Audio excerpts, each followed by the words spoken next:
করব।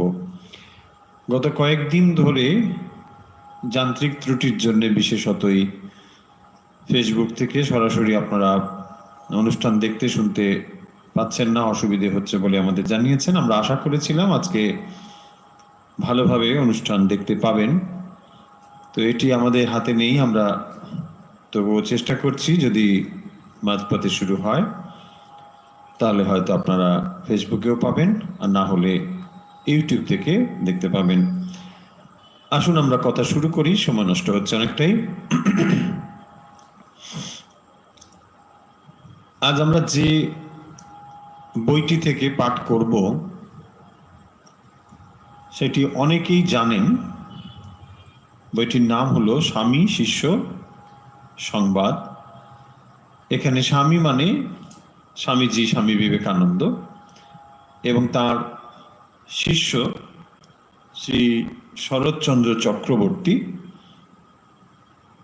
তিনি এই গ্রন্থটি রচনা করেছেন। তো স্বামীজির সঙ্গে শিষ্যের যে ধরনের কথাবার্তা হতো, বা তার গুরু ভাই বা অন্যান্য যারা উপস্থিত থাকতেন স্বামীজির কাছে, তাদের যে বিষয়ে আলোচনা হতো, শিষ্য সেগুলোকে লিখে রাখতেন এবং পরবর্তীতে সেগুলো থেকেই বই আকারে প্রকাশিত হয়েছে। সেগুলোই হলো স্বামী শিষ্য সংবাদ। গ্রন্থটির অবয়ব অনেকে দেখেছেন, এটি এইরকমই দেখতে। উপরে স্বামীজির একটি ছবি দেওয়া রয়েছে, স্বামী শিষ্য সংবাদ, নিচে শ্রী শরৎচন্দ্র চক্রবর্তী। যারা ঠাকুর মা স্বামীজির ভক্ত, বা একটু যাদের মোটামুটি বয়স হয়েছে, তারা অনেকেই বইটি জানেন। যারা খুব নতুন প্রজন্ম, এখন স্কুল কলেজের ছাত্রছাত্রী, তারা অনেকে এই গ্রন্থটি হয়তো জানেন না। আবার যদিও জানেনও, এই শরৎচন্দ্র চক্রবর্তী নিয়ে এটি গুলিয়ে ফেলেন। কারণ প্রখ্যাত সাহিত্যিক শরৎচন্দ্র আর এই শরৎচন্দ্র কিন্তু এক নয়, হওয়া উচিত নয়, কোনো কনফিউশনের জায়গা নেই।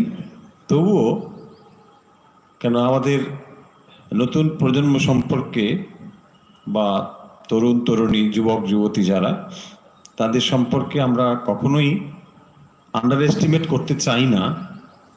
কিন্তু এক এক সময় এমন উত্তর শুনতে পাই, তাতে খানিকটা হতাশ না হয়ে পারি না।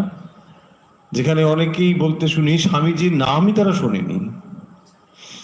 হ্যাঁ, এরকম অনেক আছে, অনেক মানুষ আছেন, এটা বিস্মিত হওয়ার কিছু নেই, আছেন।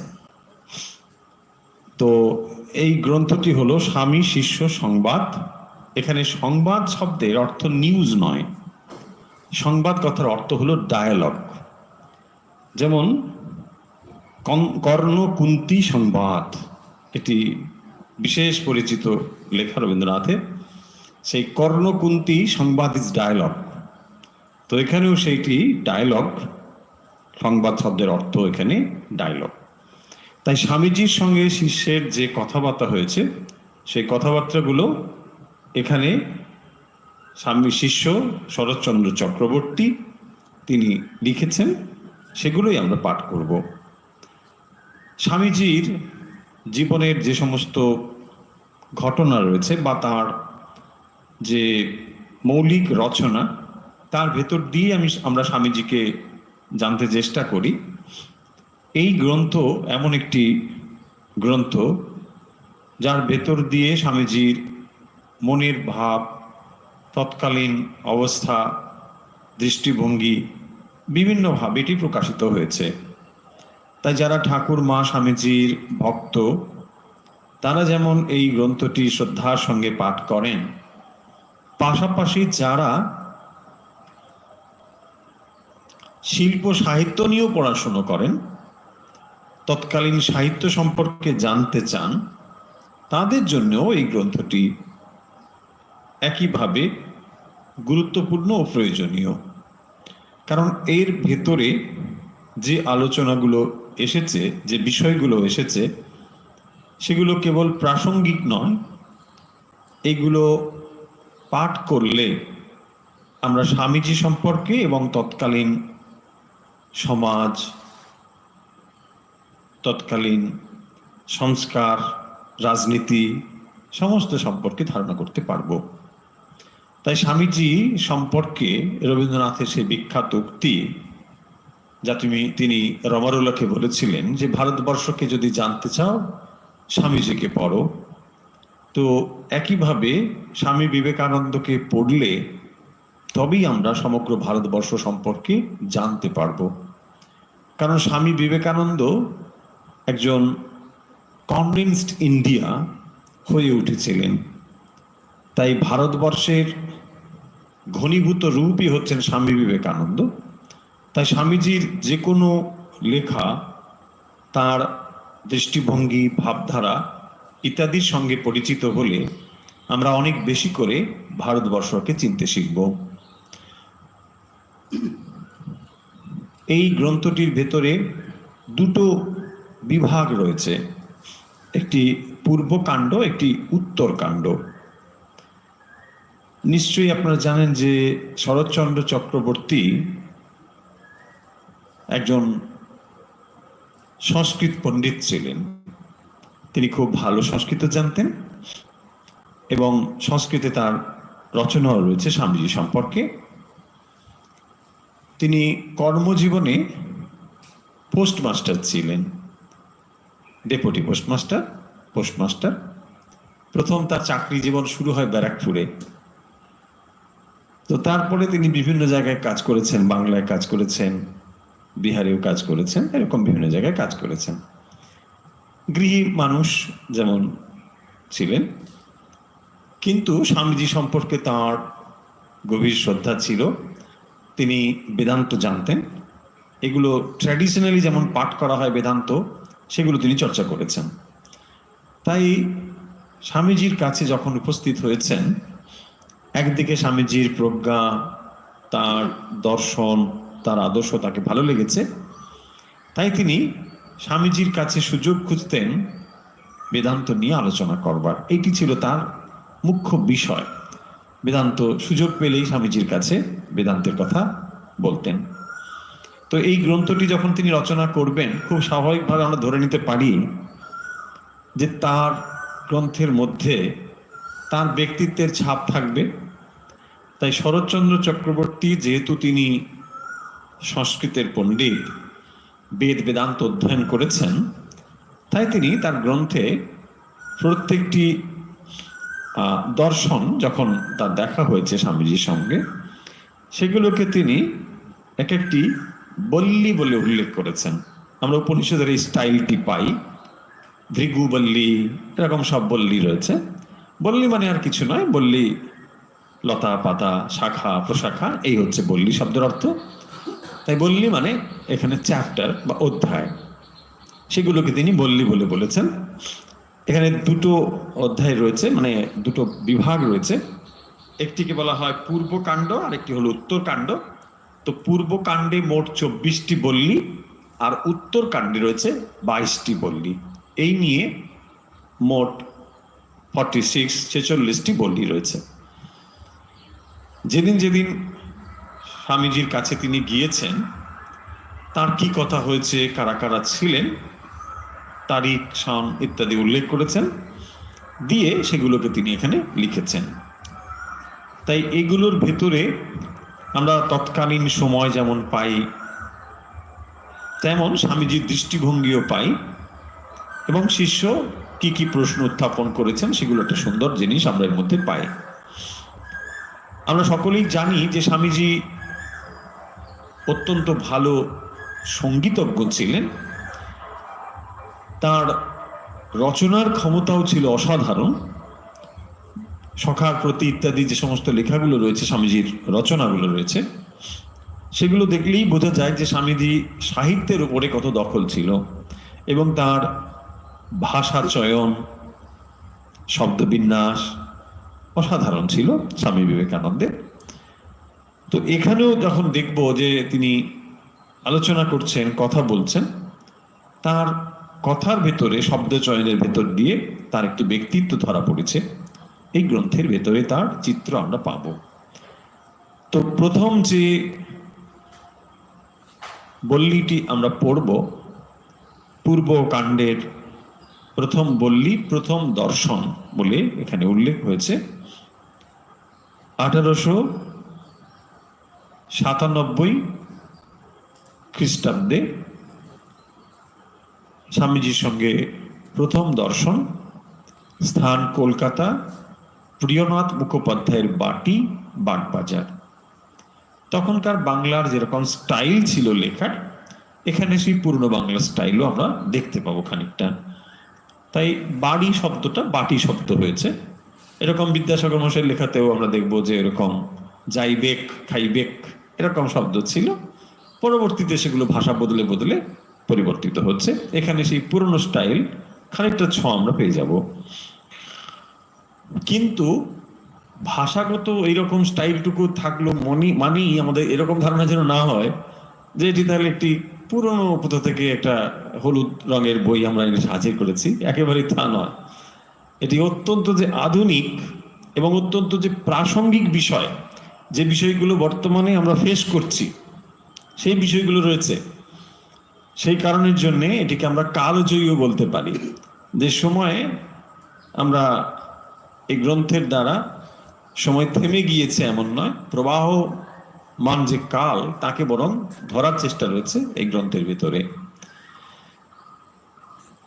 স্বামীজির সঙ্গে শিষ্যের প্রথম পরিচয়, মিরর পত্রিকার সম্পাদক নরেন্দ্রনাথ সেনের সঙ্গে আলাপ, ইংল্যান্ড ও আমেরিকার তুলনামূলক আলোচনা, ভারতবাসী কর্তৃক পাশ্চাত্যে ধর্মপ্রচারের ভবিষ্যৎ ফল, ধর্ম ও রাজনীতির চর্চার মধ্যে কোনটির দ্বারা ভারতের ভাবি কল্যাণ, গোরক্ষা প্রচারকের সঙ্গে আলাপ, মনুষ্য রক্ষা অগ্রে কর্তব্য। এই একটি ব্রিফ দিয়ে দেওয়া হয়েছে, মানে এই প্রথম বল্লীর ভেতরে কি আলোচনাটুকু রয়েছে।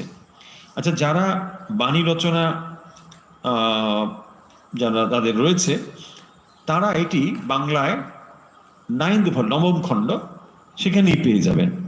নবম খণ্ডে বাণী রচনা, যারা স্বামী বিবেকানন্দের বাণী রচনা রয়েছে অনেকের, সেখানে নবম খণ্ডে এটি পেয়ে যাবেন, প্রথমেই রয়েছে।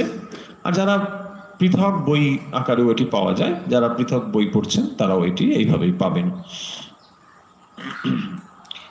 সময় হচ্ছে ফেব্রুয়ারি 1897। স্বামীজি প্রথম বিলেত থেকে ভারতে ফিরেছেন। 3-4 দিন হলো কলিকাতায় পদার্পণ করিয়াছেন।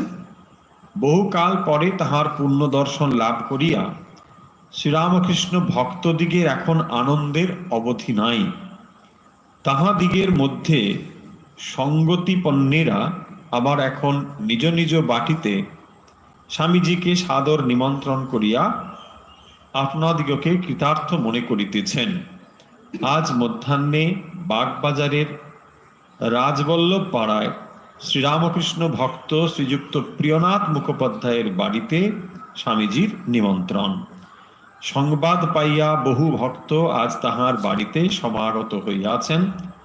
শিষ্য লোকমুখে সংবাদ পাইয়া মুখুজ্জে মহাশয়ের বাড়িতে বেলা 2টার সময় উপস্থিত হইল।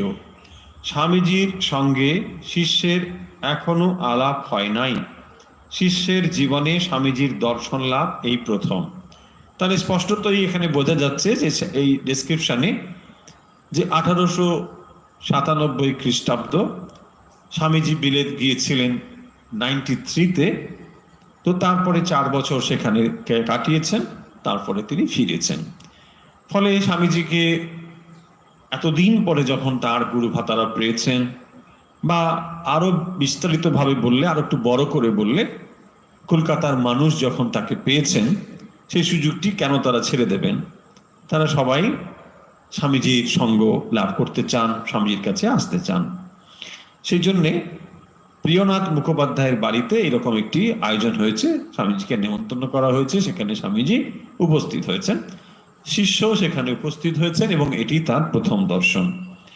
শিষ্য উপস্থিত হইবা মাত্র স্বামী তুরীয়ানন্দ তাহাকে স্বামীজির নিকটে লইয়া যাইয়া পরিচয় করাইয়া দিলেন।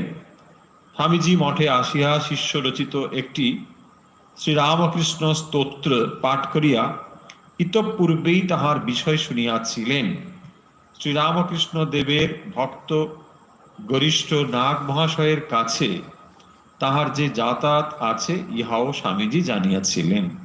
তাহলে স্বামীজি সম্পর্কে তার পরিচয় হলো কোত্থেকে? ওই সংস্কৃত জ্ঞান থেকে।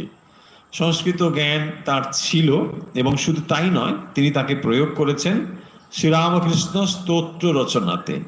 সেই স্তোত্রটি তিনি রচনা করেছেন এবং স্বামীজির কাছে সেই স্তোত্র তুরীয়ানন্দজি দেখিয়েছেন, এবং এটি নিয়ে তার পরিচয়, এবং আগে রচনা, তারপরে তার রচনাকার এসে উপস্থিত হয়েছেন। শিষ্য যখন এসেছেন, স্বামীজি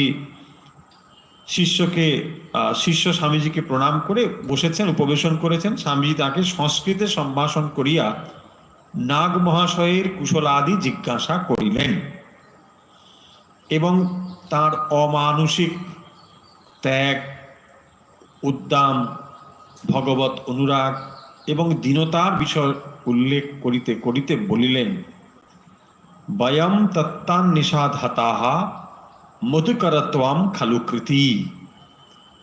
স্বামীজি শিষ্য যেহেতু সংস্কৃতজ্ঞ পণ্ডিত, শুধু তাই নয়, শ্রীরামকৃষ্ণের স্তোত্র রচনা করেছেন, সেইটি জেনে তিনি প্রথম সম্ভাষণ করছেন সংস্কৃততে, এবং তাকে জানতে চেয়েছেন যে তিনি নাগ মহাশয়ের সঙ্গে তার পরিচয় আছে কিনা। যখন জেনেছেন যে এই নাগ মহাশয়ের সঙ্গে তার ঘনিষ্ঠ পরিচয় রয়েছে, তখন তিনি নাগ মহাশয় সম্পর্কে এই মন্তব্য করছেন, বলছেন, কথাগুলো নাগ মহাশয়কে লিখিয়া জানাইতে শিষ্যকে আদেশ করিলেন। মানে স্বামীজির মন্তব্য নাগ মহাশয় সম্পর্কে, অথচ বলছেন শিষ্যকে এটি যেন তিনি কনভে করেন, জানিয়ে দেন। কথাটা কি ছিল? বয়ম তত্ত্বান নিষাদ হতাহা মধুকর ত্বম খালু কৃতি।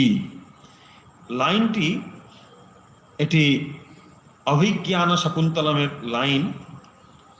অভিজ্ঞান শকুন্তলমের এই লাইনটির অর্থ হলো যে আমরা কেবল তত্ত্ব অন্বেষণ করে ব্যর্থ মনোরথ হলাম, হে ভ্রমর, আর তুমি সত্যি ভাগ্যবান কৃতি। কারণ কেবল ফুলের যে মধু সেটি যে পান করে, সেই তো আসল রসিক, রস তো সেই পায়। যারা তত্ত্ব নিয়ে বিশ্লেষণ করে তারা কেবল তাত্ত্বিক বিশ্লেষণের ভেতরেই সময় নষ্ট করেন, আসল রস তারা পান না। এই কথা তিনি বলছেন স্বামীজি নাগ মশাই সম্পর্কে অভিজ্ঞান শকুন্তলমের লাইন কোট করে, যে সাধু নাগ মশাইয়ের সঙ্গে শিষ্য শরৎচন্দ্র চক্রবর্তীর পরিচয় রয়েছে। আপনি মানে ওই নাগ মশাই সম্পর্কে শিষ্যকে বলছেন তুমি এটি ওকে জানিয়ে দেবে। কি সেই কথা? না, আমরা মধুকর যেমন মধুর গ্রহণ করে, অর্থাৎ ফুলের মধুটিকে সে যেমন গ্রহণ করে, আমরা তা না করে কেবল আমরা তত্ত্ব অন্বেষণ করেছি। আর মধুকে সংগ্রহ করেছেন তাহলে নাগ মশাই স্বয়ং, কারণ তিনি সেই রস আস্বাদন করেছেন। পরে বহু লোকের ভিড়ে আলাপ করিবার সুযোগ হইতেছে না দেখিয়া তাহাকে ও স্বামী তুরীয়ানন্দকে পশ্চিমের ছোট ঘরে ডাকিয়া লইয়া যাইয়া শিষ্যকে লক্ষ্য করিয়া বিবেক চূড়ামণির এই কথাগুলি বলিতে লাগিলেন, বলে কতগুলো লাইন রয়েছে। তাহলে প্রথম কি দেখলাম আমরা? না, 1897 ফেব্রুয়ারি মাস স্বামীজির সঙ্গে প্রথম সাক্ষাৎ হচ্ছে শিষ্য শরৎচন্দ্র চক্রবর্তীর প্রিয়নাথ মুখুজ্জের বাড়িতে, এবং প্রথম দর্শনেই তিনি সংস্কৃতে সম্বোধন করে তাকে জানতে চাইলেন যে যেহেতু তিনি পূর্ববঙ্গের এবং পূর্ববঙ্গের দিক আলো করে আছেন সাধু নাগ মহাশয়, এবং তার ত্যাগ, তার বৈরাগ্য, তার ঈশ্বর নির্ভরতা ইত্যাদি আমরা পরবর্তীতে জেনেছি যে তিনি গৃহী জীবন যাপন করলেও সন্ন্যাসীর থেকে অনেক অনেক ঊর্ধ্বে থাকতেন তিনি। তো এইরকম, এবং তাকে স্বামীজি অত্যন্ত শ্রদ্ধা করতেন। সেই ভক্ত সম্পর্কে তিনি অভিজ্ঞান শকুন্তলমের এই লাইনটি বলে শিষ্যকে বললেন তাকে এটি লিখে জানাতে। এবং তারপরে কি হলো, অনেক মানুষ এসেছেন স্বামীজির সঙ্গে কথা বলতে, তাই বিশেষ করে তার সঙ্গে আলাপ করার সুবিধে না হয় যিনি ইন্ট্রোডিউস করিয়ে দিয়েছিলেন স্বামী তুরী আনন্দজি, এবং শিষ্যকে তিনি অন্য একটি ঘরে অপেক্ষা করতে বললেন যাতে একান্তে তার সঙ্গে কথা বলা যায়। দিয়ে তাকে কি বললেন, বিবেক চূড়ামণির কতগুলো কথা বলেছেন। সেই কথাগুলো কি, মা বৈষ্ট বিদ্বাংস তব নাস্ত পায় সংসার সিন্ধু স্তরণে স্তূপায় येनैव जाता यतयस्य पारम तमेव मार्गम तब निर्दिशामि। मा भैष्ट विद्यम स्तब नास्त्य पाय, তোমার বিনাশ নেই। বলছেন হে বিদ্বান, মা ভৈষ্ট বিদ্বাম স্তব নাস্তে পায়, তোমার বিনাশ নেই। মা ভৈষ্ট, সংসার সাগর পারের উপায় আছে। মা ভৈষ্ট বিদ্যং স্তব নাস্ত্যোপায় সংসার সিন্ধু স্তরণেস্তু উপায়, সংসার সিন্ধু পেরিয়ে যাওয়ার উপায় রয়েছে। হে বিদ্বান, ভয় পেও না, তোমার বিনাশ নেই, সংসার সাগর পারের উপায় আছে। येनैव जाता यतयस्य पारम, येनैव जाता, যা অবলম্বন করে এই শুদ্ধ সত্য যোগীগণ সংসার পেরিয়ে গিয়েছেন, তমেব মার্গম তব নির্দিশামি, সেই মার্গই আমি তোমায় নির্দেশ করব। দেখুন, এটি যেন পূর্ব নির্ধারিত ছিল যে ইনি শিষ্য হবেন স্বামীজি, তখন শিষ্য হওয়ার কোনো কথা নেই।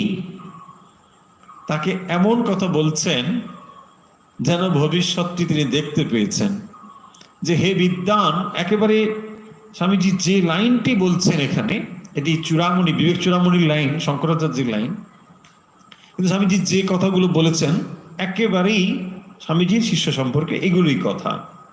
বিদ্বান, তুমি পণ্ডিত, মা ভৈষ্ট, ভয় পেও না, কারণ তুমি কোথায় আছো, সংসার সিন্ধু স্তরণে স্তু উপায়, উপায় আছে। এই সংসার অর্ণব থেকে পেরিয়ে যাবার উপায় রয়েছে। येनैव जाता यतयस्य पारम, यतय যারা জ্যোতি, যারা জ্ঞানী, যারা পার হয়ে গিয়েছেন, সেই উৎকৃষ্ট পথ আমি তোমায় নির্দেশ করে দেব। তমেব মার্গম তব নির্দিশামি, অহম নির্দিশামি, আমি সেই পথ তোমাকে বলে দেব। এই কথা তিনি বললেন। শিষ্যের এই কথা শুনে, মানে স্বামীজির এই কথা শুনে শিষ্য অন্য একটি ঘরে গিয়ে অপেক্ষা করছেন। শিষ্য কথাগুলি শুনিয়া ভাবিতে লাগিল, স্বামীজি তাহাকে ওই রূপে মন্ত্র দীক্ষা গ্রহণের জন্য সংকেত করিতেছেন কি? শিষ্য তখন অতীব আচারী ও বেদান্ত মতবাদী, গুরুকরণা দিতে এখনো তাহার মতি স্থির হয় নাই, এবং বর্ণাশ্রম ধর্মের সে একান্ত পক্ষপাতী। আমরা আগেই বলেছি যে শিষ্য ছিলেন, বেদ অধ্যয়ন করেছেন, বেদান্ত অধ্যয়ন করা একজন পণ্ডিত মানুষ, এবং তিনি বর্ণাশ্রম ধর্মের যে সমস্ত প্রথাদি তা তিনি মেনে চলার পক্ষপাতী।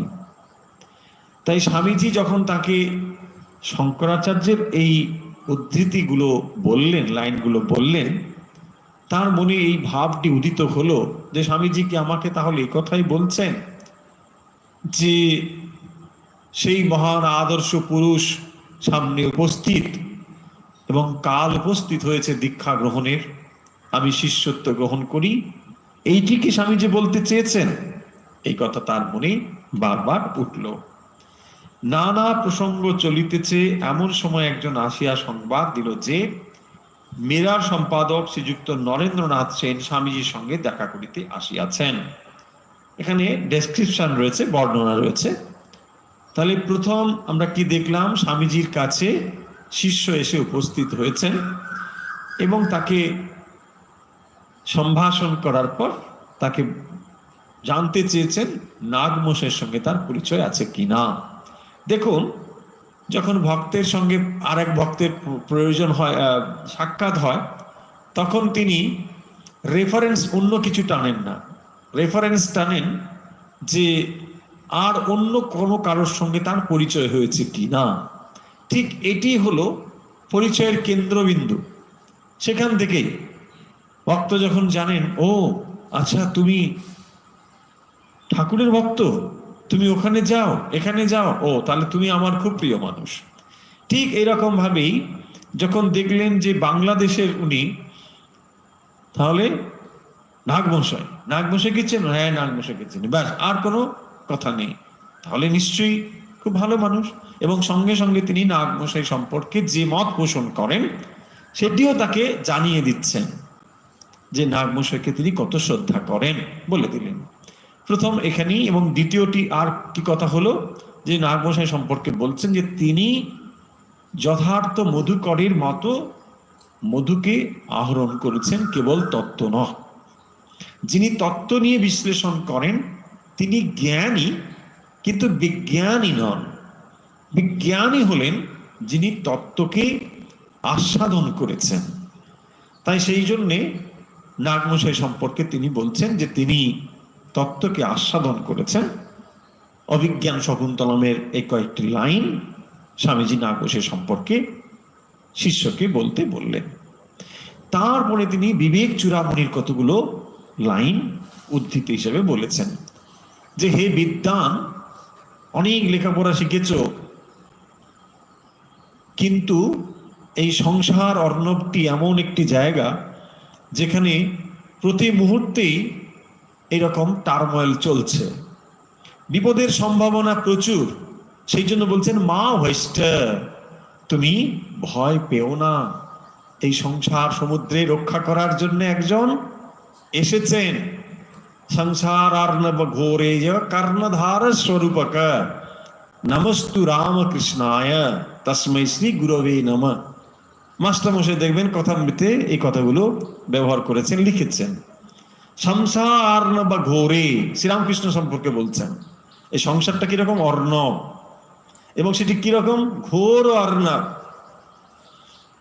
যত বিদ্বান হন আর যত যাই হন, এই অর্ণবের মুখোমুখি আমাদের হতেই হবে। সেই জন্য বলছেন মা ভৈষ্ঠ, একজন অভয় দান করার মানুষ আমাদের চাই। তা না হলে যত বিদ্যাই থাক, ওই সাঁতার জানাটুকুই হলো একমাত্র বিদ্যা, আর বাকিগুলো কোনো প্রয়োজন নেই। বলছেন না ওই শ্রীরামকৃষ্ণের গল্প, নৌকোতে পণ্ডিতকে বলছেন, পণ্ডিত, হ্যাঁ খুব মজায় আছেন পণ্ডিত, কারণ তিনি বেদ পড়েছেন, বেদান্ত পড়েছেন, তর্ক শাস্ত্র হেনা তেনা সব পড়ে ফেলেছেন। কি মাঝি ভাই, তোমার তো জীবন সব 16 আনাই বৃথা। কেন? আরে তুমি বেদ জানো না, বেদান্ত জানো না, ব্রহ্মসূত্র জানো না, কিচ্ছু জানো না। ভাবলো তাই তো, আমিও কিছুই জানি না। তারপর যখন ঝড় উঠলো, পণ্ডিত মশাই সাঁতার জানেন তো? আরে বাপরে, আমি তো সাঁতার জানি না। আমি কিন্তু সাঁতার জানি। এই যে সংসার অর্ণব ঘোরে, এই সাঁতারটি আসল জানা দরকার, বাকিগুলো না জানলেও চলবে, বাকিগুলো না জানলেও চলবে। কিন্তু বিপরীত দিক থেকে দেখুন, জগতে ওটার মূল্যই বেশি। আপনি ফিজিক্স জানেন, ওরে বাপরে বাপ বিরাট, কিন্তু আসল জিনিসটি আপনি জানেন না। আপনি হতে পারেন ফিজিক্স একজন বিরাট মানুষ, কেমিস্ট্রি বিরাট মানুষ, ম্যাথামেটিক্সে বিরাট মানুষ, হোয়াট? তার আধ্যাত্ম জগতে তার ভ্যালু কিন্তু জিরো। মানে মানে যত সময় পর্যন্ত আপনি আত্মজ্ঞান লাভ না করেন, ওইগুলো কেবলমাত্র আপনাকে অর্থকরী মূল্য দিতে পারে। কারণ এই সমাজ, এই পৃথিবী যেখানে অর্থ রয়েছে সেখানেই তার মূল্য বেশি, তাই ওগুলোর একটি অর্থ মূল্য রয়েছে, কিন্তু আত্মজ্ঞান লাভের ক্ষেত্রে সেগুলো শূন্য। ওই যেমন পণ্ডিতের বেদ জানেন, বেদান্ত জানেন, কিন্তু সাঁতারটি জানেন না। আসল জানতে হবে এই সাঁতার। এখানে সাঁতার মানে সিগনিফিকেন্স হচ্ছে আত্মজ্ঞান। এখন প্রশ্ন হবে যে সেই আত্মজ্ঞানটা কি, জেনে লাভ কি? না যদি আমরা জানি তাহলে সমস্তটাই বৃথা। যত সময় পর্যন্ত আমরা নলেজকে বাইরের দিক থেকে জানছি, তত সময় নলেজের অর্ধেক জানা হলো, পূর্ণাঙ্গ জানা হলো না। সেই জন্য দেখবেন শিক্ষা সম্পর্কে স্বামীজির একটি বিখ্যাত উক্তি, অন্য কেউ অন্য কিছু না জানলেও এই কথাটি বারবার বলেন, যে স্বামীজি বলেছেন, education is the manifestation of perfection already in man. যে পারফেকশনটা আমাদের ভেতরে অলরেডি রয়েছে তারই ম্যানিফেস্টেশন হচ্ছে নলেজ। স্বামীজি বলছেন, তার মানে নলেজ মিনস কতগুলো তথ্যকে একবার করা নয়। আমরা নলেজ মানে এখন বুঝি কি, কতগুলো ইনফরমেশনকে কালেক্ট করা। সো ইনফরমেশন কালেক্ট করা ইজ নট নলেজ। সেটি স্বামীজি বলছেন যে তাহলে তো স্বামীজি ওই ইনফরমেশন যে বেশি কালেক্ট করতে পারে তাকেই বেশি এডুকেটেড ম্যান বলা হতো না। যার ভেতরে এই পাওয়ারটা রয়েছে, সেই ইনহেরেন্ট পাওয়ারটিকে যে ম্যানিফেস্ট করতে পারে সেই হলো বেশি শিক্ষিত। এখানে শিক্ষা মানে নলেজ, জ্ঞান। জ্ঞান হচ্ছে মানুষের স্বরূপ, সেইটিকে যিনি জানতে পারেন। তার মানে যত সময় পর্যন্ত আমরা কতগুলো বিষয়কে বাইরের দিক থেকে জেনে নিজেকে খুব জ্ঞানী বলে ভাবছি, আসলে সেই জ্ঞানী একটি অহংকার ছাড়া আমাদের আর কিচ্ছু নেই। যখন শ্রীরামকৃষ্ণের কাছে উপস্থিত হয়েছেন মাস্টারমশাই শ্রীম মহেন্দ্রনাথ গুপ্ত, তিনি আমরা জানি একজন প্রথিতযশা শিক্ষক, একসঙ্গে অনেকগুলো কলেজে পড়ান এবং তার ইংরেজি সাহিত্য থেকে শুরু করে দর্শন সম্পর্কে যথেষ্ট জ্ঞান রয়েছে। সেই মানুষটি যখন শ্রীরামকৃষ্ণের কাছে এসেছেন, শ্রীরামকৃষ্ণের যোগ্যতা আপনারা সকলেই জানেন, আর নতুন কিছু বলবো না। মানে এই জাগতিক দিক থেকে যোগ্যতা খুব সামান্যই।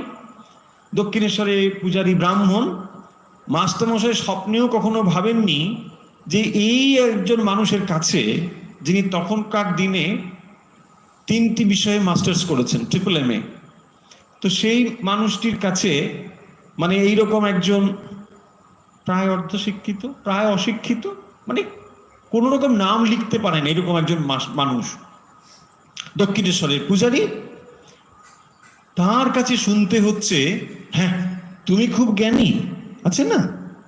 যখন তার স্ত্রী সম্পর্কে বলছেন, না তিনি ভালো কিন্তু একটু অজ্ঞান। সে অজ্ঞান মানে তিনি ঠিক এইরকম অতগুলো সার্টিফিকেট নেই, ইউনিভার্সিটি সার্টিফিকেটগুলো কম আছে। এটাকেই জ্ঞানের মাপকাঠি বলে মাস্টারমশাই মনে হয়েছিল, যা সাধারণত মানুষের মনে হয়। আমরা মনে করি যে এতগুলো কাগজ আছে, বিরাট শিক্ষিত মানুষ। কিন্তু ওই শিক্ষাগুলোর ভ্যালু কোথাও কোথাও থাকতে পারে, কিন্তু এই আত্মজ্ঞানের ক্ষেত্রে তার ভ্যালু জিরো। সেইটি বলছেন এখানে এই শ্লোক দিয়ে, যে তুমি যে বিদ্যা অর্জন করেছো ভালো, কিন্তু জেনে রাখো সংসার সিন্ধু স্তরণে তু উপায়, এই সংসার রূপ অর্ণব থেকে পেরিয়ে যাওয়ার জন্য উপায় আছে। ভয় পেও না। তুমি যে বিদ্যা অর্জন করেছো তার দ্বারাই যে লাভ করতে পারবে এটি ভেবো না।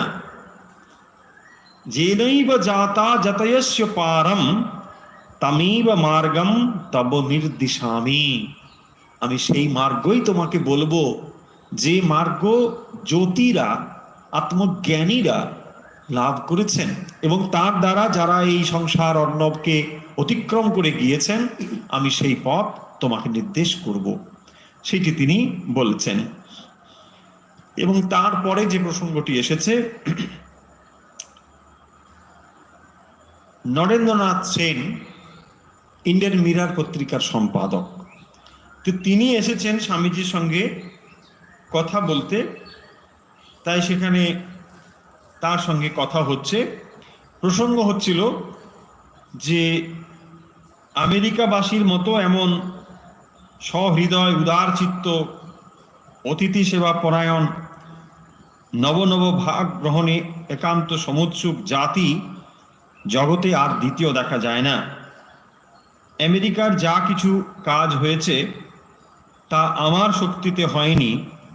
আমেরিকার লোক এত সহৃদয় বলেই তারা বেদান্ত ভাব গ্রহণ করেছেন। স্বামীজি যেহেতু আমেরিকা এবং ইংল্যান্ড ঘুরে এসেছেন, তাই ইন্ডিয়ান মিরর পত্রিকার সম্পাদক শ্রী নরেন্দ্রনাথ সেন তিনি স্বামীজির অভিজ্ঞতা সম্পর্কে জানতে চেয়েছেন। এখনকার দিনে হলে কি হতো, ইন্টারভিউ নেওয়ার জন্য গিয়ে যেমন হয় আপনি কিছু বলুন, ঠিক সেরকম খানিকটা ধরনের তিনি স্বামীজির দৃষ্টিভঙ্গি জানতে চেয়েছেন। যেহেতু তিনি ঘুরে এসেছেন পাশ্চাত্যের বিভিন্ন জায়গা থেকে, ইংল্যান্ডে গিয়েছেন, আমেরিকাও গিয়েছেন, তাই জন্য তিনি জানতে চেয়েছেন। এবং স্বামীজির দৃষ্টিভঙ্গিটাকে লক্ষ্য করুন।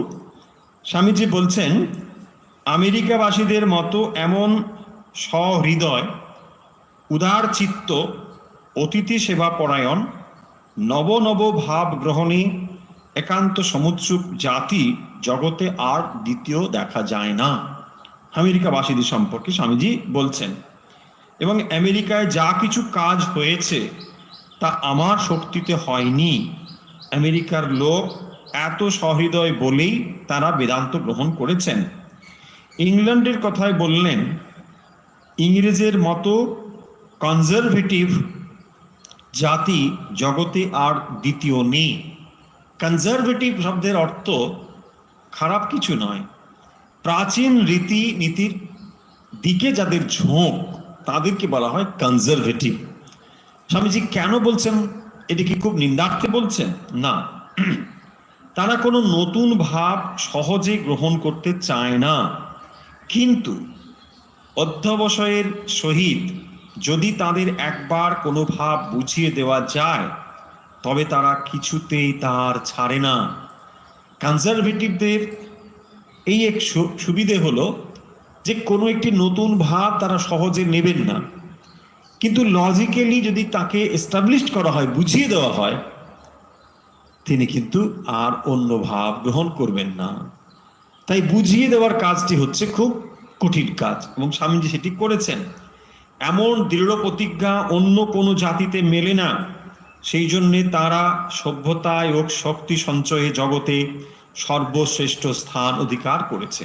তাহলে স্বামীজি আমেরিকাবাসী এবং ইংল্যান্ডবাসীদের সম্পর্কে ইন্ডিয়ান মিরর পত্রিকার সম্পাদক শ্রী নরেন্দ্রনাথ সেন তাকে এই মন্তব্য তার কাছে করেছেন যে আমেরিকাবাসীরা উদারচিত্ত, সহৃদয়, এবং সেই কারণের জন্য আমেরিকাতে তার অনেক কাজ হয়েছে, স্বামীজি অনেক কাজ করেছেন সেটি বললেন।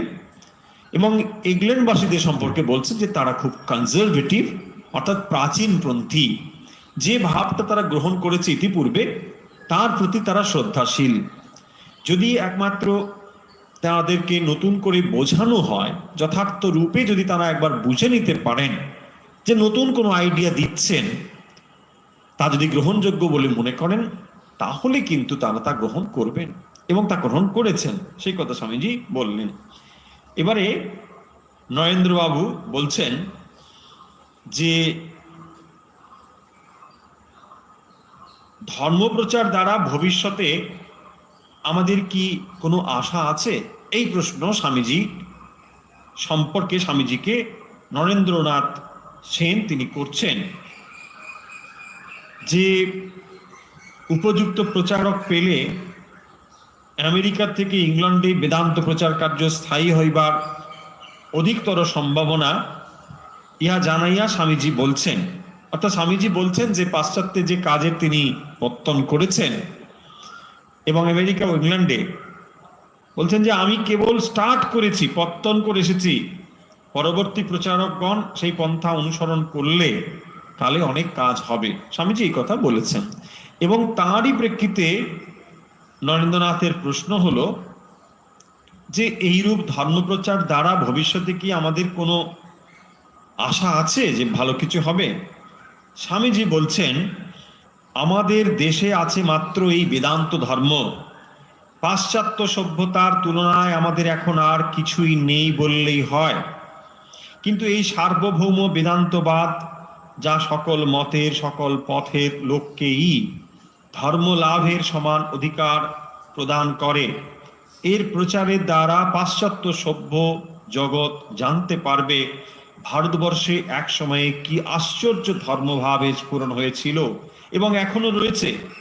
এই মতের চর্চায় পাশ্চাত্য জাতি আমাদের প্রতি শ্রদ্ধা ও সহানুভূতিশীল হবে, অনেকটা এখনো হয়েছে। এইরূপে যথার্থ শ্রদ্ধা ও সহানুভূতি লাভ করতে পারলে আমরা তাদের নিকট ঐহিক জীবনের বিজ্ঞান আদি শিক্ষা করে জীবন সংগ্রামে অধিকতর পটু হব। পক্ষান্তরে তারা আমাদের নিকট এই বেদান্ত মত শিক্ষা করে পারমার্থিক কল্যাণ লাভে সমর্থ হবে। খুব সংক্ষেপে ছোট করে ভাবলে স্বামীজি যে কথাগুলো এখানে বললেন, প্রসঙ্গ হয়েছিল কি, যে স্বামীজি পাশ্চাত্যে ধর্মপ্রচার করে এসেছেন সেইটি তিনি বললেন যে আমেরিকা এবং ইংল্যান্ডে তিনি ধর্মের যে বেদান্তের প্রচার করে এসেছেন এবং তিনি বলছেন যে কেবল আমি পত্তন করে এসেছি, শুরু করে এসেছি, ভবিষ্যতে এটি আরো মহির হয়ে পরিণত হবে। স্বামীজি একথা বলছেন এবং তার প্রেক্ষিতেই প্রশ্ন করেছেন নরেন্দ্রনাথ সেন, ইন্ডিয়ান মিরর পত্রিকার সম্পাদক, যে তাহলে আপনি কি ভাবেন যে এই ধর্মপ্রচারের ভবিষ্যৎ আছে, এর দ্বারা বিরাট কিছু হবে, এরকম কি আশা করেন? তখন স্বামীজির দৃষ্টিভঙ্গি যে এই প্রাচ্য এবং পাশ্চাত্যের ভেতরে যে যত সময় পর্যন্ত একটি আদান প্রদান ভাব না থাকবে তত সময়ে সামগ্রিক উন্নয়ন সম্ভব নয়, এটি স্বামীজির দৃষ্টিভঙ্গি। যে ভারতবর্ষের ভেতরে আধ্যাত্মিকতা রয়েছে, সেই আধ্যাত্মিকতার সঙ্গে পাশ্চাত্যের যে বিজ্ঞান প্রযুক্তি, এর একটি আদান প্রদান প্রয়োজন। রবীন্দ্রনাথের সেই মত ছিল, দেবে আর নেবে, মিলিবে মেলাবে, এই লাইনগুলো রয়েছে, সেই একই ধারণা। স্বামীজি সে কথাই বলছেন যে আধ্যাত্মিকতা ভারতবর্ষের সম্পদ এবং সেই সম্পদ যদি তারা বিদেশে নিয়ে যায় তাহলে ভারতবর্ষ একটি আচার্যের ভূমিকা পালন করবে সারা বিশ্বের নিরিখে। এবং সেটি কি ধর্ম? বেদান্ত। কেন বেদান্ত? না, বেদান্ত এমন একটি ধর্মের কথা বলে যা সার্বভৌম, সকলেই নিতে পারে। এখানে কোনো নির্দিষ্ট সেক্ট নেই যে সেক্ট একটি সংকীর্ণ ধর্মের কথা বলে, কিন্তু বেদান্ত হলো মানুষের কোনো সেক্ট বর্জিত ধর্ম, যেখানে কোনো সম্প্রদায়ের দ্বারা তাকে সংকীর্ণ করা হচ্ছে না। এই হচ্ছে সেই বেদান্ত। সেই জন্য স্বামীজি বলছেন যে আমি তাহারই পত্তন করে এসেছি, যে ভারতবর্ষের যে সনাতন অধ্যাত্মবাদ রয়েছে সেই সনাতন অধ্যাত্মবাদকে আমি পাশ্চাত্যে পুনরায় স্থাপন করছি এবং আশা করছি যে পাশ্চাত্যের বিজ্ঞান এবং প্রযুক্তি ভারতবর্ষে আসবে এবং তার দ্বারাই উভয়ের উন্নতি সম্ভব। এইটি স্বামীজির দৃষ্টিভঙ্গি বা মত, যে ঐহিক জীবনের বিজ্ঞানাদি শিক্ষা করে জীবন সংগ্রামে অধিকতর পটু হব। কারণ আমরা এত বেশি ভারতবর্ষের মানুষরা যে ধর্মকে যথার্থ রূপে না বুঝে আমরা ধর্মকে প্রয়োগ করতে শিখিনি। আমরা কি করেছি? আমরা বড় ধর্ম করে অলস হয়ে গিয়েছি, কুঁড়ে হয়ে গিয়েছি। ফলে আমাদের ভেতরে যে জাগতিক উন্নয়ন, অর্থাৎ ধর্মের যে দুটো দিক, একটিকে বলা হয় অভ্যুদয়, আরেকটিকে বলা হয় নিঃশ্রেয়স। যথার্থ নিঃশ্রেয়স তখনই সম্ভব যখন অভ্যুদয় এসে উপস্থিত হয়। অভ্যুদয় ছাড়া যে নিঃশ্রেয়স সম্ভব নয়, একথা স্বামীজি মর্মে মর্মে উপলব্ধি করেছেন এবং করেছেন বলেই তিনি ভারতবর্ষের সর্বত্র, যদিও তিনি বেদান্তের তত্ত্ব জানতেন শুধু জানতেন বললে স্বামীজিকে খুব ছোট বলা হয়, তিনি তার উপলব্ধি করেছেন তার জীবনে, করার পরেও তিনি কি করছেন দেখুন, ভারতবর্ষের মানুষের জন্যে তিনি কর্মের কথা বলেছেন। কারণ যখন ধর্মের যথার্থ তত্ত্ব আমরা উপলব্ধি করি তখন ধর্মকে সামগ্রিক দিক থেকে দেখতে শিখি, অর্থাৎ এখানে অভ্যুদয় এবং নিশ্চয়াস উভয়ের প্রয়োজন। স্বামীজি ভারতবর্ষ ঘুরে কি চেনেছেন, দেখেছেন যে মানুষগুলো ধর্ম ধর্ম করে অথচ তাদের নিজের জীবনে সেই অত্যন্ত দুঃখী, অত্যন্ত দরিদ্রের জীবন যাপন করে। স্বামীজি এটি তার ছিল তার দুঃখ, কষ্ট। স্বামীজি যন্ত্রণা উপলব্ধি করেছেন ভারতবর্ষের মানুষের এত দারিদ্র, অথচ সেই দারিদ্রের ভেতরে মানুষ কি করছে, ধর্মের কথা বলে।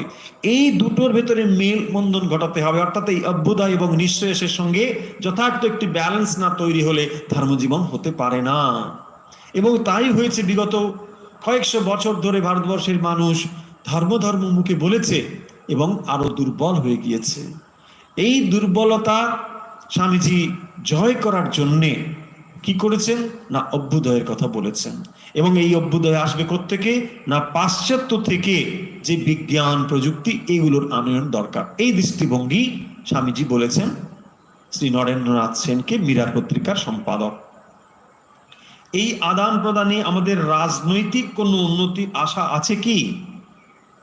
তিনি যেহেতু কাগজের সম্পাদক, রাজনীতি তার দৃষ্টি এড়িয়ে যাবে না, খুব স্বাভাবিক, তাই তিনি তার রাজনৈতিক অ্যাঙ্গেল থেকে প্রশ্নটি করে ফেলেছেন। কি প্রশ্ন করেছেন? এই আদান প্রদানে আমাদের রাজনৈতিক কোনো উন্নতির আশা আছে কি? আমরা দেখি স্বামীজির দৃষ্টিভঙ্গি। দেখুন, এই বইটি আমরা এত সময় পর্যন্ত যে আলোচনা করলাম, এগুলো কি দেখে মনে হয় যে অপ্রাসঙ্গিক জিনিস? একেবারে প্রাসঙ্গিক, একেবারেই প্রাসঙ্গিক। দেখুন, এখনো রাজনীতি আমাদের রয়েছে, মানুষ রাজনীতি নিয়ে অনেক চিন্তা ভাবনা করেন। স্বামীজির কি দৃষ্টিভঙ্গি, অর্থাৎ স্বামীজি মানে যিনি অধ্যাত্ম জগতের একজন দিকপাল, তিনি অধ্যাত্ম জগৎকে আলোড়িত করেছেন, সেই মানুষটি কি বলেন রাজনীতি সম্পর্কে আমরা জানবো। কেন না, স্বামীজি আমরা জানি যে তখন ভারতবর্ষের স্বাধীনতা সংগ্রামে যারা আত্মবলিদান করে দিয়েছেন এবং যাদের রক্তে ভারতবর্ষ স্বাধীন হয়েছে, তাদের নেপথ্যে ছিলেন স্বামীজি। স্বামীজি ইন্সপিরেশন ছিলেন। যদিও স্বামীজি রাজনীতির আঙ্গিনায় এসে উপস্থিত হননি, কিন্তু তিনি এটি জানতেন যে স্বাধীনতা ছাড়া কখনোই একজন মানুষের ধর্মজীবন গড়ে উঠতে পারে না। যথার্থ ফ্রিডম চাই, কখনোই কৃতদাস কখনো আত্মজ্ঞান লাভ করতে পারে না, কৃতদাস কখনোই যথার্থ স্বাধীনতা ভোগ করতে পারে না। সেটি স্বামীজি মর্মে উপলব্ধি করেছেন এবং সেই জন্য দেখবেন তিনি ইন্সপিরেশন দিয়েছেন এবং স্বাধীনতা সংগ্রামী যারা ছিলেন তাদের পেছনে ছিলেন। কিন্তু স্বামীজির সামগ্রিক দৃষ্টিভঙ্গি রাজনৈতিক বিষয়ে কি, সেটি এখানে স্পষ্ট উল্লেখ রয়েছে। স্বামীজি বলছেন, ওরা অর্থাৎ পাশ্চাত্যেরা মহাপরাক্রান্ত বিরোচনের সন্তান। সেই ইন্দ্র আর বিরোচনের গল্প আমরা জানি যে বিরোচন অসুরদের তিনি প্রতিভু। তারা কি করতেন, ইন্দ্র এবং বিরোচনের মধ্যে ইন্দ্র জ্ঞান লাভ করলেন আর বিরোচন দেহটিকেই আত্মা বলে ভেবে এই দেহের যত্নে যত্নশীল হলেন। অর্থাৎ স্বামীজি যে কথাটি বলতে চেয়েছে বা পয়েন্ট হলো এই যে পাশ্চাত্যের লোকেরা এই শরীরটিকেই আসল বলে মনে করেন, আর এর পেছনে কোনো জিনিস তারা অত জ্ঞান বা অত মূল্য দেন না। যেমন পাশ্চাত্য বিজ্ঞান এটি মনে করেন যা আমরা দেখছি কেবল সেটিই সত্য, তাই ফিজিক্যাল বডি তাদের কাছে একমাত্র সত্য, এর পেছনে আর কিছু নেই। অর্থাৎ আমরা যা জগৎ দেখতে পাচ্ছি জড়জগৎ এবং এই শরীর। সেই জন্য এখানে বলেছেন তারা বিরোচনের সন্তান। ওদের শক্তিতে পঞ্চভূত ক্রীড়া পুত্তলিকার মতো কাজ করছে। আপনারা যদি মনে করেন আমরা এদের সঙ্গে সংঘর্ষে ওই স্থূল পাঞ্চভৌতিক শক্তি প্রয়োগ করেই একদিন স্বাধীন হব, তবে আপনারা নেহাত ভুল করছেন। অর্থাৎ তাদের দৃষ্টিভঙ্গি কেবলমাত্র জড়জগতের দিকে, এবং ভারতবর্ষের মানুষের দৃষ্টিভঙ্গি বা বেদান্তের দৃষ্টিভঙ্গি এই জড়জগতের পেছনে এক চেতন জগৎ রয়েছে, সেই চেতনের দিকে। কিন্তু এদের দৃষ্টি কেবলই জড়জগতের দিকে। সেই জন্যই বিরোচনের বলে তিনি মত প্রকাশ করছেন। এবং তিনি বলছেন যে আপনারা যদি মনে করেন তাদের সঙ্গে এই পাঞ্চভৌতিক বিষয়ের অর্থাৎ এই জড়জগতের বিষয়ের সঙ্গে কম্পিটিশন করবেন, তার দ্বারা ভারতবর্ষে কখনোই স্বাধীনতা হবে না, আপনারা ওর দ্বারা পারবেন না। হিমালয়ের সামনে সামান্য উপলখণ্ড যেমন, ওদের ও আমাদের ওই শক্তি কুশলতার তেমনি প্রভেদ। অর্থাৎ পাশ্চাত্যে তারা জড়শক্তিতে অনেক এগিয়ে আছে, এগুলোকে তারা কাজে লাগিয়েছেন। আমার মত কি জানেন বলে তিনি বলছেন, আমরা এই রূপে বেদান্তোক্ত ধর্মের গূঢ় রহস্য পাশ্চাত্য জগতে প্রচার করে মহাশক্তিধরগণের শ্রদ্ধা ও সহানুভূতি আকর্ষণ করে ধর্ম বিষয়ে চিরদিন ওদের গুরুস্থানীয় থাকব এবং ওরা ইহলৌকিক অন্যান্য বিষয়ে আমাদের গুরু থাকবে। ধর্ম জিনিসটা ওদের হাতে ছেড়ে দিয়ে ভারতবাসী যেদিন পাশ্চাত্যের পদতলে ধর্ম শিখতে বসবে, সেই দিন এ অধঃপতিত জাতিত্ব একেবারে ঘুচে যাবে। স্বামীজি তাহলে কি বললেন না, পাশ্চাত্যের যে জড়বিজ্ঞানের উন্নয়ন, তার সঙ্গে ভারতবর্ষের মানুষের কম্পিটিশনের কোনো প্রয়োজন নেই এবং তার দ্বারাই যে আমরা স্বাধীনতা লাভ করব এটি ভাবারও কোনো প্রয়োজন নেই এবং সেটি ভুল। তাই স্বামীজি কি বলছেন, আমার মত হলো, অর্থাৎ স্বামীজির দৃষ্টিভঙ্গি হচ্ছে ভারতবর্ষ বেদান্তের দ্বারা তার যে অধ্যাত্ম তত্ত্ব রয়েছে, অধ্যাত্ম জ্ঞান রয়েছে, তার দ্বারা মহাশক্তিধরদের তিনি আকর্ষণ করবেন এবং যার ফলে ধর্ম সঙ্গে এবং জড়জগতের এই বিষয়ের এক আদান প্রদান ঘটবে এবং তার দ্বারাই এই উন্নয়ন যথার্থরূপে সম্ভব হবে। স্বামীজি বলছেন যে ধর্ম জিনিসটা তাদের হাতে ছেড়ে দিয়ে ভারতবাসী যেদিন পাশ্চাত্যের পদতলে ধর্ম শিখতে বসবে, সেই দিন এই অধঃপতিত জাতিত্ব একেবারে ঘুচে যাবে। আমরা সমস্ত কিছু বিষয়ে দেখবেন পাশ্চাত্যের দিকে তাকিয়ে থাকি, এটি আমাদের একটি দুর্বলতার চিহ্ন। এটি স্পষ্টতই স্বামীজি বলছেন যে পাশ্চাত্যের সমস্ত কিছু অনুকরণের প্রয়োজন নেই, ভালো জিনিস নিশ্চয়ই রয়েছে, সেগুলোই নিতে হবে। কেবল পাশ্চাত্যের কিছু ভালো আর আমাদের দেশে সবকিছু খারাপ, এটি আমরা খুব সরলীকরণ করে ফেলি। করেই দেখবেন সেই প্রবণতা আমাদের রয়েছে, পাশ্চাত্যে সবকিছু সুন্দর। সবকিছু সুন্দর নয়, সেই কথাই স্বামীজি বারবার বলেছেন। যে একটু আগেই সে মত পোষণ করেছেন স্বামীজি আমেরিকাবাসীদের সম্পর্কে এবং ইংল্যান্ডবাসীদের সম্পর্কে, এটি স্পষ্টতই বলছেন, কোথাও রেখে ডেকে কথা হচ্ছে না। স্বামীজি বলছেন যে নিশ্চয়ই ওদের জড়জগতের উন্নয়নের কথা স্বামীজি বলছেন, যে যার সঙ্গে ভারতবর্ষ কম্পিট করতে কখনোই পারবেন না, এবং উপমা দিয়ে বলছেন হিমালয় এবং উপলখণ্ড। একটি হিমালয়ের সঙ্গে উপলখণ্ডের যেমন কোনোভাবেই কোনো আনুপাতিক তুলনা চলে না, ঠিক সেই রকম স্বামীজি বলছেন যে ওদের এই জড়জগতের যে উন্নয়ন, পাঞ্চভৌতিক বিষয়ের যে উন্নয়ন, তার সঙ্গে ভারতবর্ষ কম্পিট করতেই পারবে না। তাহলে কোথায় ভারতবর্ষের মৌলিকত্ব, কোথায় ভারতবর্ষের শ্রেষ্ঠত্ব? স্বামীজি বলছেন ধর্মে।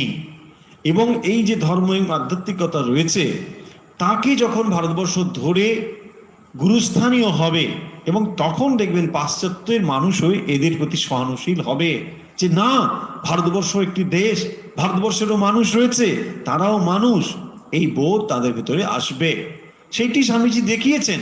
এবং আমরা জানি যখন তিনি শিকাগোতে যেই কথা বলে এসেছেন বারবার, তার সঙ্গে এই কথার ভাব মেলে, যে তিনি তো সেই কথাই বলে এসেছেন যে ভারতবর্ষে কি যখন মানুষ ভারতবর্ষ সম্পর্কে পাশ্চাত্য বিশেষত ভাবতো যে এখানে কেবলমাত্র কি করে, লোকে মানত করে, পুজো করে, আর এখানে কুসংস্কার রয়েছে, দারিদ্রের দেশ, গঙ্গায় সন্তান বিসর্জন দেয়, ইত্যাদি ইত্যাদি। কিন্তু যখন স্বামী বিবেকানন্দের মতো একজন মানুষ দাঁড়িয়ে ওখানে কথা বললেন এবং তিনি এত গৌরবান্বিত করলেন ভারতবর্ষের ধর্মকে, ভাবতেই পারত না তার আগে যে এরকম হিন্দু সনাতন ধর্ম থেকে একজন মানুষ গিয়ে তাদেরই ভাষাতে কথা বলছেন হিন্দু ধর্মে এবং শ্রেষ্ঠত্ব প্রমাণ করছেন। তার দ্বারা স্বামীজি কি বলছেন, যে আমরা যেন এইরকম ধারণা পোষণ না করি যে যেদিন আমরা আমাদের সমস্ত কিছু বিসর্জন দিয়ে পাশ্চাত্যের কাছে শিখতে বসবো, কোন বিষয়ে? ধর্ম বিষয়ে। বুঝতে হবে সেদিন ভারতবর্ষের সূর্য অস্তমিত হতে চলেছে। সেদিন ভারতবর্ষ শেষ, সে কথা স্বামীজি বলছেন। ধর্ম জিনিসটা ওদের হাতে ছেড়ে দিয়ে ভারতবাসী যেদিন পাশ্চাত্যের পদতলে ধর্ম শিখতে বসবে, কাউকে ঘৃণা করছেন না স্বামীজি, কাউকে ছোট করছেন না স্বামীজি।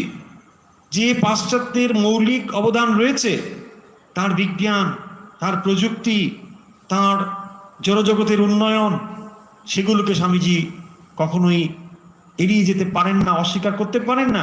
বলছেন এগুলো প্রয়োজন রয়েছে।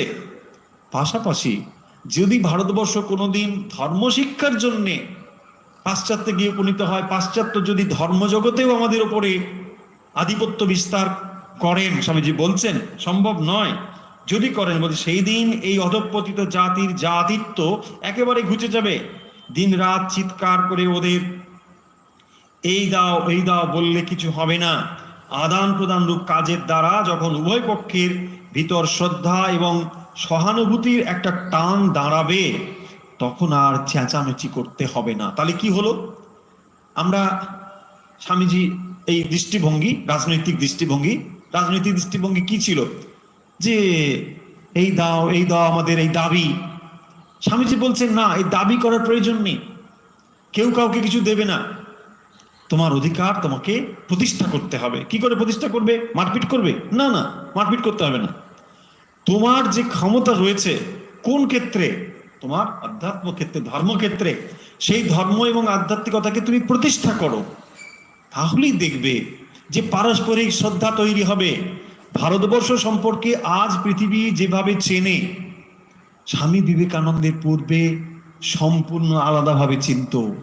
ভারতবর্ষ স্বামী বিবেকানন্দ যখন 11 সেপ্টেম্বর দাঁড়িয়ে ওখানে শিকাগোতে বক্তৃতা করলেন, তারপর থেকে একটা নতুন এরা তৈরি হয়েছে। ভারতবর্ষকে পৃথিবীর মানুষ চিনতে শিখেছে, সমস্ত পরিবর্তিত হয়ে গিয়েছে। তার পূর্বে ভারতবর্ষ সম্পর্কে ধারণা এমন ছিল না।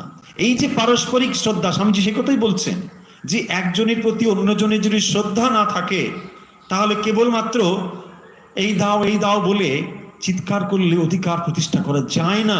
তখন তুমি কেবলমাত্র কি হবে? তার কাছে ওই রকম অবহেলিতের পাত্র হয়ে থাকবে। কখনো ভিক্ষার মতো এই দাও করবে, এটা হয় না। তার মানে তোমার ভেতরে যে ক্ষমতা রয়েছে, অধিকার রয়েছে, সেটিকে প্রতিষ্ঠা করো। সেটি স্বামীজি বলছেন। ওরা আপনা হতেই সব করবে। দেখুন কি স্পষ্ট ভাষা, কোনো দ্বিধাগ্রস্ত ভাষা নেই, দ্বৈত কোনো মত নেই, একেবারে স্পষ্ট। ওরা আপনা থেকেই করবে। আমার বিশ্বাস এই রূপে ধর্মের চর্চায় এবং বেদান্ত ধর্মের বহুল প্রচারে এদেশ ও পাশ্চাত্য দেশ উভয়ই বিশেষ লাভ। রাজনীতি চর্চার তুলনায় আমার কাছে গৌণ উপায় বলে বোধ হয়। দেখুন, স্বামীজি একজন রাজনীতিক ঠিক বলবো না, তিনি কাগজের সম্পাদক, তাকে রাজনীতি নিয়ে মতামত পোষণ করতেই হয়। কিন্তু তার কাছে তিনি কি স্পষ্ট কথা বলছেন, তিনি রাজনীতিকে মৌলিক বা রাজনীতিকে প্রাথমিক স্থান দিচ্ছেন না। তিনি বলছেন এটি আমার গৌণ বা সেকেন্ডারি ব্যাপার। আসল কথা হলো যে যেখানে রাজনীতির চর্চার তুলনায় আমার কাছে গৌণ উপায় বলে মনে হয়, আমি এই বিশ্বাস কাজে পরিণত করতে জীবন ক্ষয় করব। আপনারা ভারতের কল্যাণ অন্যভাবে সাধিত হয় বুঝে থাকেন তো তাই করে যান। সময় অনেকটা এসে বেরিয়ে গিয়েছে না? হ্যাঁ, সময় আমাকে থামতে হবে। তাহলে যে বিষয়ে আলোচনাটা হচ্ছিল, যে ইন্ডিয়ান মিরর পত্রিকার সম্পাদক শ্রী নরেন্দ্রনাথ সেন, তিনি স্বামীজিকে প্রশ্ন করছেন যে যেখানে এই ধর্মপ্রচারের দ্বারা যথার্থ রূপে রাজনৈতিক উন্নতির কোনো আশা আছে কি? যে আদান প্রদানের কথা স্বামীজি বললেন, সেই আদান প্রদানের দ্বারা কোনো রাজনৈতিক উন্নতি সম্ভব কিনা স্বামীজি সে কথা বলেছেন।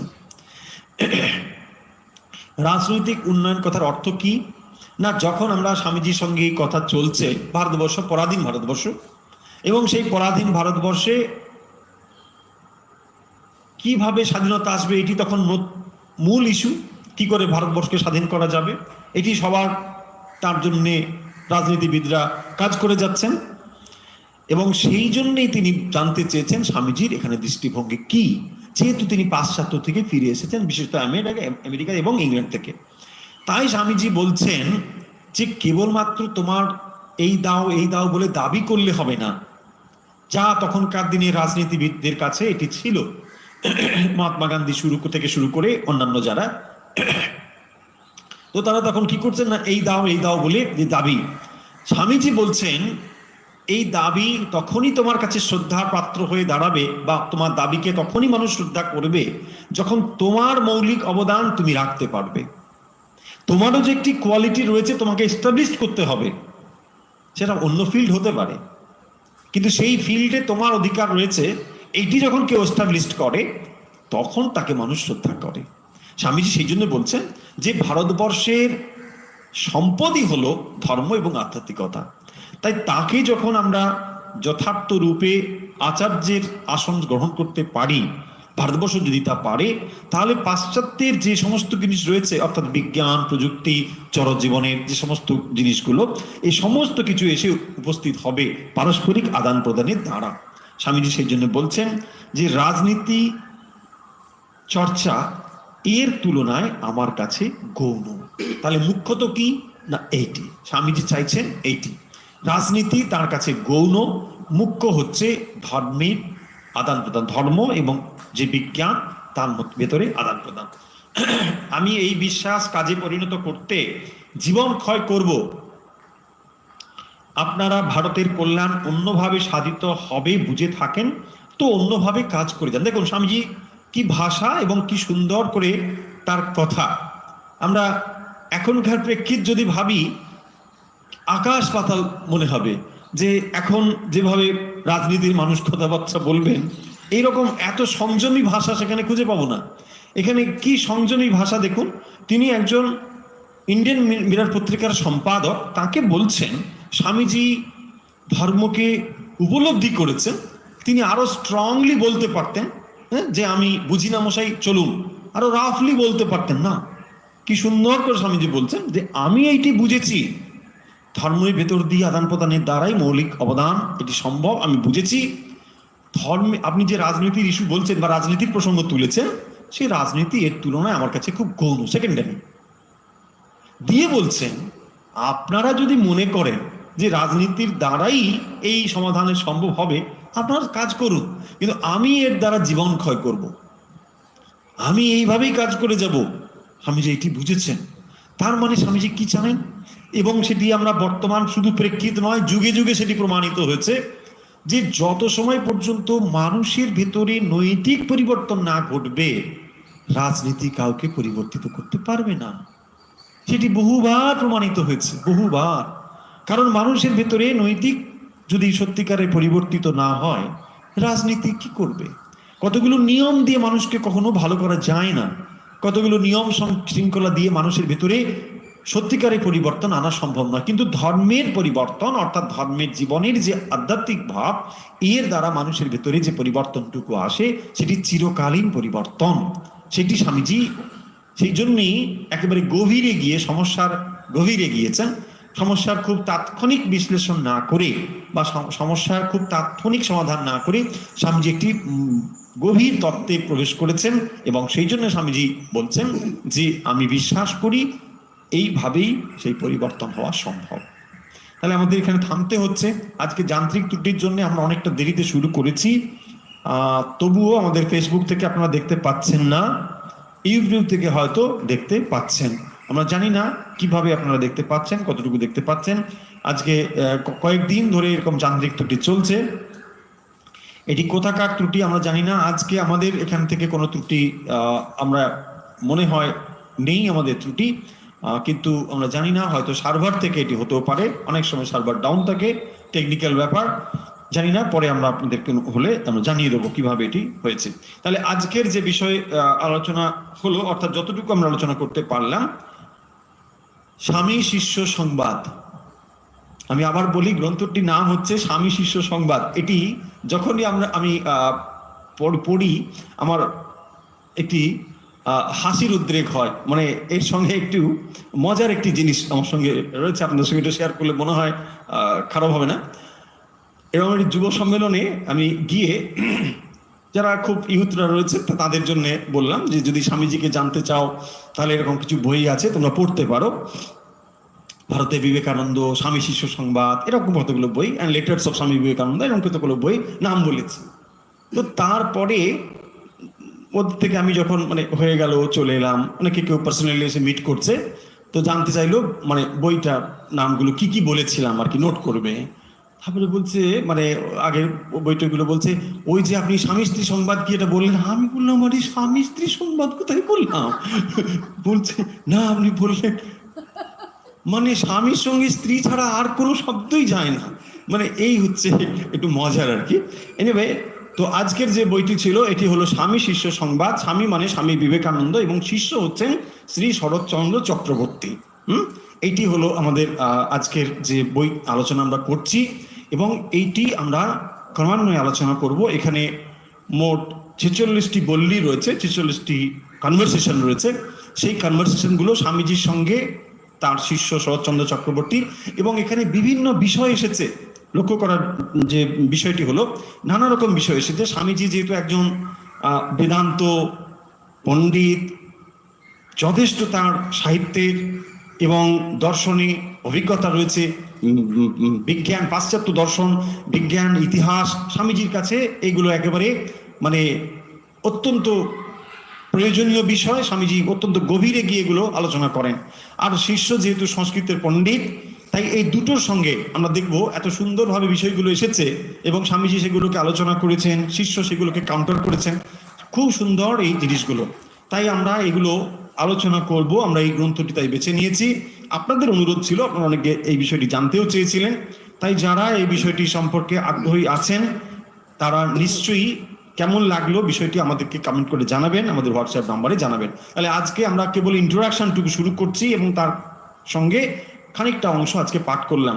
যান্ত্রিক ত্রুটির জন্য অনেকে হয়তো আমাদের এই অনুষ্ঠান সরাসরি শুনতে পাচ্ছেন